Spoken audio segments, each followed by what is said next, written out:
headlight internal design, the side indicators and the blade etc. have been refined quite a bit. The shapes of the body panels have been changed, and on the early prototype we thought that at the bottom the scooter was very wide indeed, but they've also solved that by narrowing it a little bit, and from whatever I can see, this is going to be easier to corner than the last one, because that one really did look very, very wide. The chassis is of course designed in-house, so they designed their own 12-inch alloy wheels, and they said one part of it was the strength of the alloy wheel, the other part of it was lightness, because the heavier they made it, the more impact it would have both on the dynamics of the scooter and the range of the scooter. You can see the little pedal disc. There is no ABS, but the rear is connected to the front, so it does have CBS. So when you activate the rear lever, it not only activates this one, but there's a little bit of front braking going on. The ratio is about 50-50. On the other side is the other change. They went from chain drive to belt drive, so it's also a quiet scooter in that sense, because the chain would have made a noise and this belt should not. You've got an aluminium swing arm, which looks actually really nice, and they've got a mounting at the bottom of the shock, which is actually an interesting way to do it, and what they're saying is it should give the scooter anti-squat capabilities. What you can see in there, that's the new motor that they've designed for themselves. It's a 72 Newton meter motor, and they're saying that the motor both runs very efficiently and does not really cause major cooling issues, so the scooter will just run. Let's look under the seat. It is a fairly large area, but obviously they have the swappable battery in there, so it does take up some amount of space. The microfiber is not included with the scooter, you have to bring your own, so let's get rid of that. So that's the removable battery pack.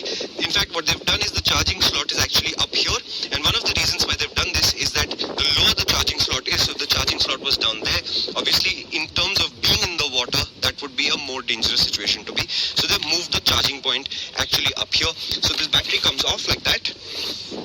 That's the charging point that I was talking about. So they moved it up higher. So they've redesigned this battery, and it's actually quite easy to pull in and pull out. And remember, this is 30% of the actual battery that the entire scooter has. The rest of the, oh god, then much microfiber. The rest of the battery pack is actually in here under your feet.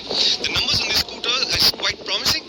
They say this scooter as it is will do 200 kilometers in the real world. The IDC number, the ARI number, is a little bit higher. They're also saying that this is the fastest. It's got 4 riding modes. The UI UX on this is not working fully. I'll show you what I can. Some of it is just a placeholder. So all of these numbers are a placeholder. There's no way the scooter did 323 kilometers an hour on average. But the speedometer works. You've got 4 riding modes: Eco, Ride, Dash and Sonic. As you can see, it's got 81% charge, and in Eco mode is showing 162 kilometers left. If I switch to Ride mode, that drops to 129, and they're saying that a lot of people will enjoy Ride mode quite a bit. It's like the normal mode. Then there's the Dash mode, and what Simple is saying is this is a little bit more towards the performance, and this obviously is the full-on performance mode. And see, what I'm enjoying is that if this is a mode that sort of resembles the modes that we know from the other EVs, you've still got at 81% charge 64 kilometers left, which is actually very promising.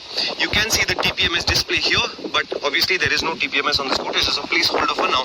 And of course, it's got GPS, so you can go into the maps, and I don't think the maps are working here. There's no signal here, so it's unable to, oh yeah, it is able to load a map.